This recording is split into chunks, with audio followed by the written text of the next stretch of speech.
एस10 के स्पेशल कार्यक्रम में आज हमारे साथ ऐसी शख्सियतें हैं जो वन्य जीव विभाग में कार्यरत वन संरक्षक अनुराग भटनागर जी हैं। भटनागर साहब वन्य जीव की काफ़ी समझ रखते हैं और सबसे बढ़िया चीज़ इनकी है कि ये मोटिवेट करते हैं, स्कूलों में जाकर बच्चों को वन्य जीव के बारे में जानकारी प्रदान करते हैं। 13 जनवरी को बर्ड फेयर 3 दिवसीय कार्यक्रम है बायोलॉजिकल पार्क में।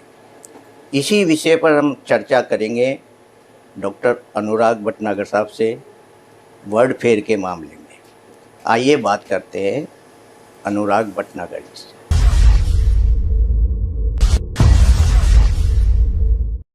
भटनागर साहब, आपका हमारे स्टूडियो में बहुत बहुत स्वागत है। भटनागर साहब, आपने पूरी हाड़ौती राजस्थान भर को देखा है वन क्षेत्र के मामले में। कैसा अनुभव रहा आपका कोटा में? कोटा की बायोडाइवर्सिटी जो है वो बहुत ही रोचक है, बहुत इंटरेस्टिंग है। यहाँ पर वेटलैंड्स बहुत हैं, यहाँ पर वाइल्ड लाइफ बहुत है, मतलब बहुत ही सुंदर जगह है कोटा। और हाड़ौती की बात करें तो वर्ल्ड फेयर का मसला सामने आ रहा है। 13 जनवरी से ये बायोलॉजिकल पार्क में शुरू हो रहा है, तो क्या है थीम सर इसकी? सर, हम लोग 13, 14, 15 जनवरी 2025 को बर्ड फेयर पक्षी मेला का आयोजन कर रहे हैं। इसके पीछे मेन उद्देश्य जो है वो ये है कि एक तो कोटा को हम पहले ही पर्यटन नगरी की तरह से उजागर करने की कोशिश कर रहे हैं, तो इसमें बर्ड्स को लेके कि बर्ड से कैसे पर्यटन को बढ़ाया जा सकता है, इसका हमारा एक प्रयास है। जी। एक तो ये है ही कि भाई पर्यावरण के प्रति हम बच्चों को, यहाँ के नागरिकों को, यहाँ के अधिकारियों को, सभी लोगों को, जनसाधारण में एक जागरूकता है कि पक्षी हमारे लिए कितने इंपॉर्टेंट होते हैं। जी। और इसके साथ साथ हमारा ये भी प्रयास रहेगा कि अभी हम जो टूरिज्म कर रहे हैं वो हम प्लेसेस दिखा रहे हैं उनको, टूरिस्ट को हम प्लेसेस दिखाते हैं। अब हम उनको ये बताना चाहते हैं कि लाइव चीज़ें देखें। जैसे बर्ड के अंदर एक पूरी लाइफ होती है, उसको यदि आप ध्यान से देखेंगे तो उसका किस तरह से नेस्टिंग करती है, किस तरह के एग्स वो ले करती है, किस तरह से उसका जीवन यापन करती है, ये बहुत इंटरेस्टिंग है। और ख़ास तौर से वेटलैंड्स के ऊपर आप जाएंगे तो इस टाइम बहुत सारे हज़ारों पक्षी हैं, मतलब लगभग 10,000 बर्ड्स हमारे यहाँ अभी दूसरे कंट्रीज से यहाँ पर आई हुई हैं। ये बहुत ही इंटरेस्टिंग है, बहुत ही अमेजिंग है। ये कई पक्षी 3 फीट ऊंचाई पानी से और इससे भी ज़्यादा कई किलोमीटर तक उड़ते हैं, तो कौन कौन से पक्षी हैं सर ऐसे जो? सर, ये एक बहुत ही वाइड रेंज है। मतलब मैं आपको बताना चाहूँगा कि कुछ जैसे समुद्र की जब जर्नी करते हैं, कुछ पक्षी हमारे यहाँ यूरेशिया से आ रहे हैं, कुछ मंगोलिया से आ रहे हैं, ईरान से आ रहे हैं, इराक से आ रहे हैं, यूरोप से आ रहे हैं, अफ्रीका से आ रहे हैं। तो उन सब का अलग अलग तरह का होता है। आप वैसे भी देखेंगे, यदि आप गौरैया को देखेंगे तो फ्लैपिंग करती है, ऐसे छोटे छोटे अपने करेगी और उससे वो करती है वो। और आप एक बर्ड देखेंगे जैसे कि आप पेलिकन, तो उसके बहुत बड़े पंख होते हैं, वो पूरे बड़े बड़े पंखों से उड़ती है। एक आप देखेंगे वल्चर, यदि आप देखेंगे वो उड़ रहा है तो वो फ्लैपिंग करता ही नहीं है, वो सोरिंग कर रहा है या वो ग्लाइडिंग कर रहा है। वो उसने अपने पंख ऐसे कर दिए हैं, छोड़ दिए हैं, और वो ग्लाइड करते करते बिल्कुल मतलब मेजेस्टिक उसकी फ्लाइट होती है। तो हर एक बर्ड का अलग रहता है। जैसे आपने पूछा कि जो बर्ड्स बाहर से आती हैं तो वो समुद्र को जब क्रॉस करती हैं तो लगभग मानिए कि 1 से 3,000 मीटर तक की जर्नी वो एक होप में करती हैं। एक होप का मतलब जैसे बिना रूस्टिंग किए, बिना आराम किए कंटिन्यूस उड़ती है। तो 3200 किलोमीटर, यानी 3,200 किलोमीटर यदि मैं यहाँ से पूना जाता हूँ, कोटा से वापस आता हूँ, फिर वापस पूना जाता हूँ, फिर वापस आता हूँ, तो 3200 किलोमीटर होते हैं। इतनी जर्नी वो एक ही बार में करती है बिना रूस्टिंग किए हुए। वो कुछ बर्ड्स ऐसी होती हैं जो समुद्र के 1 फीट 2 फीट ऊपर ही उड़ती है बिल्कुल। एक कुछ बर्ड्स ऐसी होती है जो 11,000 फीट तक उड़ती हैं। जैसे कि बार हेडेड गूज हमारे यहाँ भी अभेड़ा तालाब पर आई हुई हैं, वो लद्दाख से आती हैं, वो ब्रीडिंग भी वहीं पर करती हैं। तो वो अभी वहाँ से यहाँ पर आती हैं, तो वो पहाड़ को क्रॉस करके आती हैं, लगभग 8,000 फीट की हाइट से उड़ के आ रही हैं वो। और कुछ पक्षी ऐसे होते हैं, जैसे हम देखेंगे वैगटेल है। वैगटेल अभी हमारे यहाँ 4-5 तरह की वैगटेल्स आई हुई हैं जो यूरोप से आई हुई हैं, वो बहुत नीची फ्लाइट लेते हैं। तो इस तरह से अलग अलग बर्ड्स का अलग अलग तरीका रहता है। आप देखें हर एक बर्ड अपना अलग तरह का घोंसला बनाती है। बया अपना घोंसला इतना कॉम्प्लिकेटेड बनाती है आर्किटेक्चर की तरह। एक अपनी टिटेरी होती है, वो घोंसला बनाती नहीं है, वो अपने मिट्टी में ही अंडा दे देती है। तो बड़ा अमेजिंग है, मतलब बहुत इंटरेस्टिंग लाइफ है इनकी। भटनागर साहब, हाड़ौती में करीब 40 वाटर पॉइंट होंगे मेरे हिसाब से। जी। तो कहाँ का ज़्यादातर प्रवासी पक्षियों का जमा उड़ा देता है। देखिए आप, वैसे तो बहुत सारे यहाँ पे पक्षी हैं, पर मैं आपको मुख्य रूप से जो बताना चाहूँगा, हमारे यहाँ कोटा की बात करें, अभेड़ा तालाब बहुत अच्छा एक स्पॉट है जहाँ पे हज़ारों तरह की बर्ड्स आती हैं। मतलब बहुत कम से कम 8,000 बर्ड्स तो अभी भी वहाँ पे आई हुई हैं, जिसमें स्पीसीज़ देखेंगे तो कम से कम 140 टाइप्स की बर्ड्स वहाँ पे आई हुई हैं। अलनिया तालाब फेमस प्लेस है, मतलब बहुत ही सुंदर बर्डिंग के लिए अल्टीमेट प्लेस है। वहाँ पे फ्लेमिंगो भी आता है, वहाँ पे पेलिकन्स भी आती हैं। और इसके बाद उम्मेदगंज पक्षी विहार में जाएंगे तो लगभग 10,000 बर्ड्स हमारे पास, चाइना कूट्स, पेंटेड स्टॉर्क और पता नहीं कितनी तरह की आप वहाँ पोचार्ड्स आए हुए हैं, पिनटेल्स आई हुई हैं, अलग अलग बर्ड्स वहाँ पर आई हुई हैं। इसके साथ साथ आप यदि इसी क्षेत्र में देखें, सोठिया तलाई जो है आपका, बोराबास तालाब जो है आपका, इसके बाद आपके बरखेड़ी तालाब जो है, तो ऐसे हमारे पास 40 के लगभग हमारे पास यहाँ की वाटर बॉडीज़ हैं, जिसमें हम अलग अलग, सूर सागर है, उसके अंदर आप जाएंगे तो इतने सारी बर्ड्स आपको मिलेंगी। इवन कोटा सर इतना रिच है, जो यहाँ के नाले हैं ना, उन नालों में भी आप जाएंगे, मैंने खुद काउंट किया है, लगभग 40-50 स्पीसीज बर्ड्स तो होंगी थाउजेंड्स में, लेकिन 40 से 50 तरह की चिड़िया वहाँ पे नालों में भी बैठी रहती हैं, वो वेडर्स जिनको बोलते हैं। उम्मेदगंज में भी काफ़ी संभावना है। उम्मेदगंज बहुत पोटेंशियल है उम्मेदगंज के अंदर, अभी उस पर हम लगातार हम प्रयास कर रहे हैं। मैं थोड़ा वहाँ का बजट मिल जाए तो वहाँ पे हम साइनेजेस वगैरह लगाएं, थोड़ी वहाँ फेंसिंग हमने ऑलमोस्ट कंप्लीट कर दी है, जिससे कि एक्चुअली वहाँ पे सर क्या हो रहा था, वहाँ पे जैसे सारस क्रेन है हमारे की बड़ी इंपॉर्टेंट बर्ड है, और ये माने 6 फीट की लगभग 5.5 फीट की बर्ड होती है, इतनी बड़ी बर्ड होती है, वो अपने अंडे देती है। प्रॉब्लम क्या है कि डॉग्स हैं, फेरल डॉग्स जो बहुत बढ़ गए आजकल, वो उसके अंडे खा जाता है, तोड़ देता है उसको अंडों को। अब देखिए कितना इंपॉर्टेंट बर्ड हमारी, जो पूरे विश्व की सबसे बड़ी बर्ड है जो उड़ सकती है। सबसे बड़ी बर्ड हमारे यहाँ ऑस्ट्रिच होती है, लेकिन वो उड़ नहीं सकती है। एमू भी बड़ी बर्ड है, सेकंड लार्जेस्ट बर्ड है, लेकिन वो उड़ नहीं सकती है। लेकिन ये हमारे यहाँ की जो बर्ड है सारस क्रेन, ये उड़ सकती है, सबसे बड़ी बर्ड है। और इसका हमारे साथ हम उसको प्रिजर्व नहीं कर पा रहे थे, पर अब हमने उसमें कोशिश की है, सरकार ने हमें पैसा दिया, हमने फेंस कर दिया उसमें, अब वो सुरक्षित हो गया। अब उम्मीद है कि वहाँ पे हमें सारस की पॉपुलेशन भी बढ़ेगी वहाँ पे, और बहुत पोटेंशियल है उम्मीदगंज के अंदर। सर ऊदपुरिया जो तालाब है उसमें भी काफ़ी संभावना बिल्कुल तलाशी गई है जी, कि आपने तो विजिट किया होगा, क्या संभावना है सर वहाँ? ऊदपुरिया तो बहुत ही सुंदर जगह है, मेरे से भी वो नाम छूट गया था, आपने बता दिया उसमें। ऊदपुरिया के अंदर पेंटेड स्टॉर्क की बहुत अच्छी कॉलोनी है, जो one of the best colony हम कहेंगे। पेंटेड स्टॉर्क की बर्ड होती है वहाँ पे, आपको मतलब क्लस्टर में मिलेगी, बंचेस में मिलेगी आपको, वहीं पर नेस्टिंग कर रहे हैं, वहीं उनके चिक्स हो गए हैं, और वहाँ पे उसमें लेकिन थोड़ा सा इशू ये आता है कि वो फॉरेस्ट लैंड नहीं है, वो रेवेन्यू लैंड पे है। तो उसके लिए हमें कलेक्टर साहब से और दूसरे अधिकारियों से मिलकर वहाँ पे थोड़ा प्रयास करेंगे, जिससे कि उसको हम संरक्षित कर सकें, उसको बचा सकें। इसमें सबसे बड़ा रोल होता है सर जागरूकता का। यदि हम जब तक लोगों को, वहाँ के गाँव वालों को जागरूक नहीं करेंगे, उनको नहीं समझाएंगे कि ये बर्ड्स हमारे लिए कितनी इंपॉर्टेंट है। एक्चुअली सर क्या है, ह्यूमन बीइंग में क्या है, वो हर चीज़ को पैसे से देखता है। यदि पैसे से हम देखेंगे तो एक वल्चर की कीमत 7 to 8 करोड़ होती है। वो हमारे लिए अपनी लाइफ टाइम में एक वल्चर इतने रुपए का काम करके जाता है। तो हमें बाकी बर्ड्स का भी ये कैलकुलेशन करनी पड़ेगी कि कौन बर्ड हमारे लिए कितना काम करती है। क्योंकि आदमी सोचता है गांव वाला है, या मैं भी हूँ लेमैन जिसको नई नॉलेज है, वो कहता है यार क्या चिड़िया ही तो है, मर गई तो मर गई उसमें। लेकिन हम उसको समझाएंगे कि ह्यूमन बीइंग के लिए कितना बड़ा रोल प्ले। एक आउल होता है, वो भी 4-5 करोड़ रुपए का काम अपनी लाइफ टाइम में करके जाता है। रोडेंट्स को मारता है, वो रेगुलर रोडेंट्स को मारता है, चूहों को, गिलहरी, इस तरह के जो हमारे अनाजों को नुकसान करते हैं रोडेंट्स होते हैं, उनको वो किल करता है। भटनागर साहब, अभी कोटा महोत्सव गुजरा, उसमें आपकी बहुत अहम भूमिका रही वन्य विभाग की तरफ से। आपने कई जो बच्चे आए उनको इस बारे में समझाया, क्या थीम लेकर आप पहुँचे थे सर वहाँ पे? जैसे रिवर फ्रंट के ऊपर हमने एक वहाँ पे एग्जीबिशन लगाया था, फोटो एग्जीबिशन। जैसे अभी हम वर्ल्ड फेयर, ये पक्षी मेला जो कर रहे हैं, इसमें स्पेशलाइज्ड है कि इसमें सिर्फ हम जो एग्जीबिशन करेंगे, इसमें सिर्फ जो बर्ड्स हैं उन्हीं के फोटो लगाए जाएंगे। लेकिन जो हमने वहाँ पे कोटा महोत्सव के अंदर जो हमने एग्जीबिशन की थी, उसमें हमने सभी तरह की वाइल्ड लाइफ रखी थी। उसमें मैमल्स भी थे, उसमें रेप्टाइल्स भी थे, उसमें बर्ड्स भी थी, सभी तरह की थी। और हमने वहाँ पे लगभग 120 हमने वहाँ पे फोटोग्राफ्स लगाए थे, और वो सारे 2 फीट बाई 3 फीट के अच्छे, इतने बड़े साइज़ के फोटोग्राफ्स थे। पर्पज़ ये था कि जो भी हमारे शहर के लोग हैं, वो सिटी में मॉल्स में घूमते हैं, बड़े बड़े प्लेसेस पे जाते हैं, लेकिन वाइल्ड लाइफ के प्रति उनका रुझान थोड़ा कम है। वो हम बढ़ाने का हमारा प्रयास था, और उसमें हमें बहुत अच्छा फीडबैक भी मिला। लोगों ने जाना उसको आके, इवन काफ़ी लोगों ने उनको बहुत अप्रिशिएट भी किया, कहा कि भाई हम ये फोटोग्राफ्स खरीदना चाहते हैं। अभी हमने वो उसको सेल पे नहीं रखा है, लेकिन ये फ्यूचर में हम ये भी प्लान करेंगे कि उसको हम घर घर तक पहुंचा सकें उसमें। सर, बर्ड फेयर लगने जा रहा है, तो 3 दिन का आयोजन है आपका, क्या क्या इसमें मतलब आप जनता को दिखाएंगे सर? सर ये बर्ड फेयर बहुत ही अच्छा होने वाला है, जैसे हमने इसमें प्रयास किए हैं। इसमें मैं आपको बताना चाहूँगा 13, 14, 15 में 13 दिन में इनागोरेशन होगा।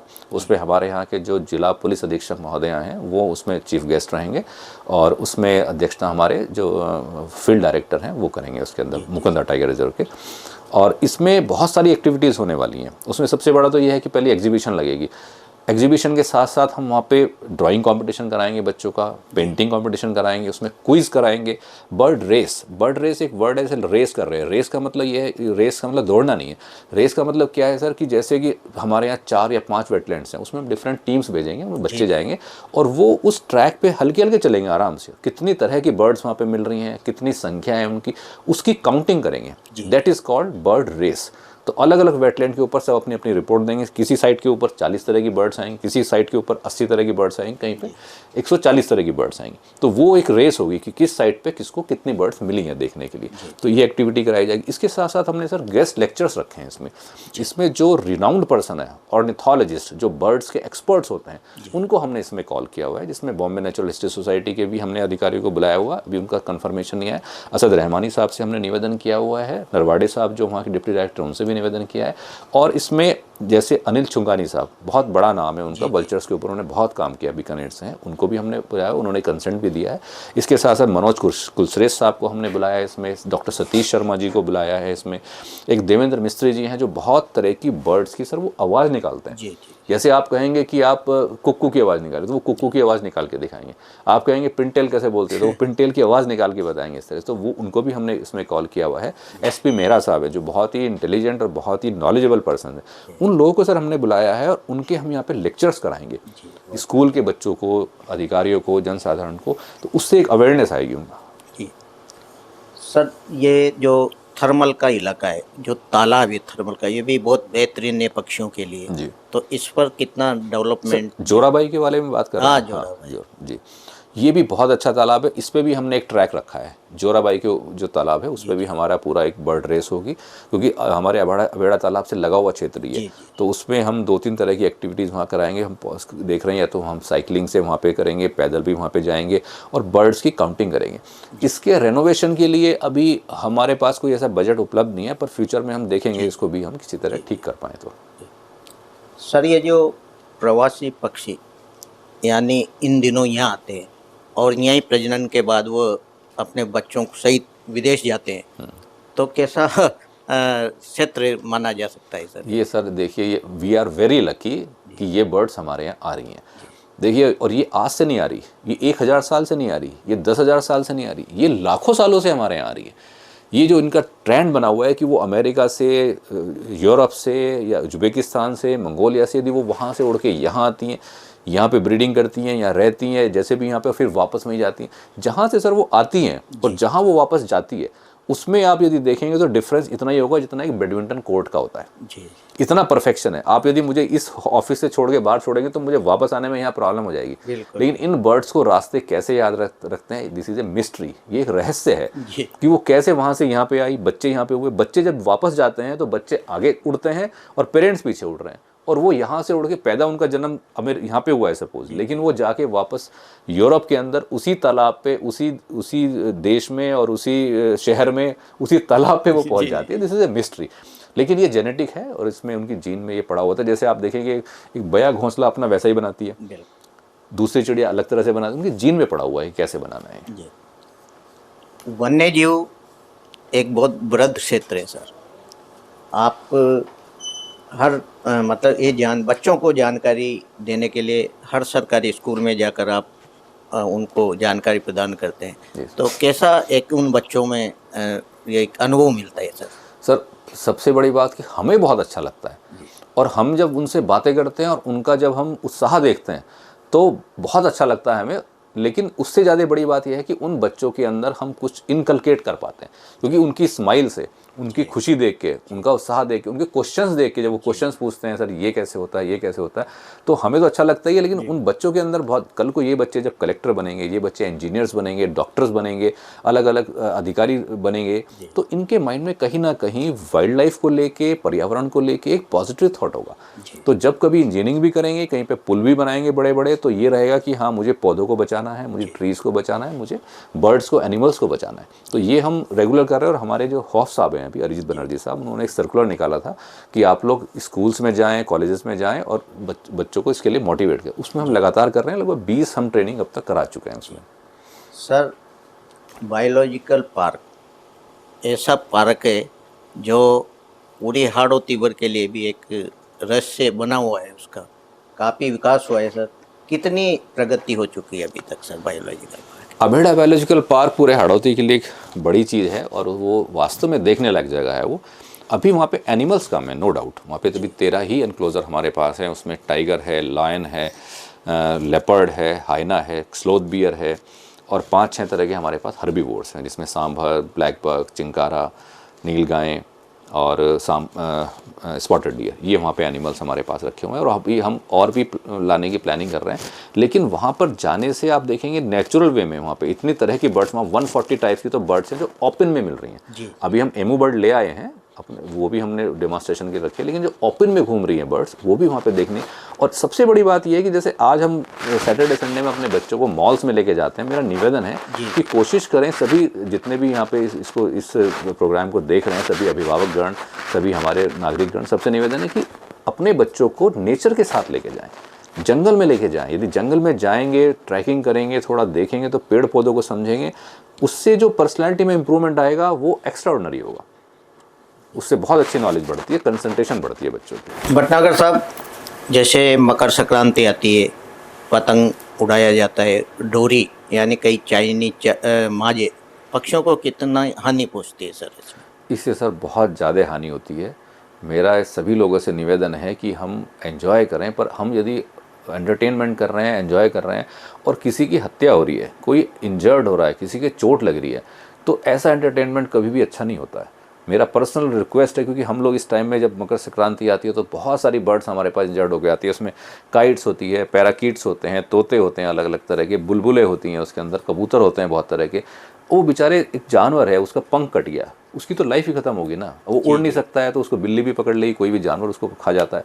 तो मेरा सबसे निवेदन है कि एक तो पतंग उड़ाएं ना, और यदि उड़ा भी रहे हैं तो चाइनीज़ मांझा तो बिल्कुल ना उड़ाएं, उसको तो बिल्कुल नहीं उड़ाना है। और थोड़ा ध्यान रखें इस चीज़ का, अवॉइड करें, अवॉइड कर सकते हैं तो बेस्ट है। जी सर, बर्ड फेयर जो 3 दिन का होगा, उसमें कहाँ के एक्सपर्ट आपने बुलाए हैं? कौन कौन से ज़िलों से आएंगे सर? उसमें पूरे राजस्थान से, देखिए बीकानेर से हमने, राजस्थान में जो है बीकानेर से बुलाए हुए हैं, जोधपुर से आ रहे हैं, अजमेर से आ रहे हैं, और इसके बाद उदयपुर से आ रहे हैं, WII देहरादून से भी हमने बुलाए हुए हैं, और Bombay natural history society Mumbai से भी आ रहे हैं, बेंगलुरु से भी कुछ लोगों को हमने इनविटेशन दिया हुआ है, काफ़ी लोग हैं। और हमारे अपने अच्छी बात सर ये है यहाँ पे कि हमारे कोटा के अंदर भी बहुत अच्छे ऑर्निथोलॉजिस्ट हैं, यानी कि बर्ड में रुचि रखने वाले और बर्ड्स की जानकारी रखने वाले। हमारे साथ ही रविंद्र सिंह तोमर साहब यहाँ पे, मैंने उनसे ही बर्डिंग सीखा है, मुझे भी इतना आइडिया नहीं था। बिल्कुल। बहुत अच्छे बर्डर हैं, बहुत अच्छी वो नॉलेज रखते हैं। मनीष आर्य जी हैं, कृष्ण नामा जी हैं, काफ़ी लोग हैं यहाँ पे, सुनील सिंगल साहब हैं। ये लोग हमें कोऑपरेट भी बहुत करते हैं इन सब चीज़ों में, और इन सब लोगों को भी हमने इन्विटेशन दिया हुआ है, इसमें बुलाया हुआ है। ये थे हमारे साथ वन संरक्षक वन्य जीव अनुराग भटनागर साहब। 13 जनवरी से बर्ड फेयर लगाया जा रहा है बायोलॉजिकल पार्क में। चिड़ियाओं के बारे में, पक्षियों के बारे में काफ़ी जानकारी भटनागर साहब ने आप तक पहुंचाई, और किस तरह पक्षियों को बचाया जा सकता है और ये अपने जीवन के लिए कितने अहम है, इस बारे में भी इन्होंने बहुत कुछ आप लोगों को बताया। साथ ही पर्यटक के रूप में ये कोटा को आगे लाना चाहते हैं, इनका हमेशा यही ध्येय रहा है। और साथ ही सरकारी स्कूलों में बच्चों को समय समय पर गाइड करते रहते हैं कि पक्षी हमारे जीवन के लिए कितने महत्वपूर्ण हैं। और आज के बच्चे मॉल न जाकर नेचुरल जगह यानी वन में जाएं, और वन्य जीवों से सीखें, पेड़ पौधों के बारे में जानकारी प्राप्त करें। ये सब कहना है भटनागर साहब का। आज ये हमारे बुलावे पर हमारी स्टूडियो पधारे। नमस्कार। नमस्कार।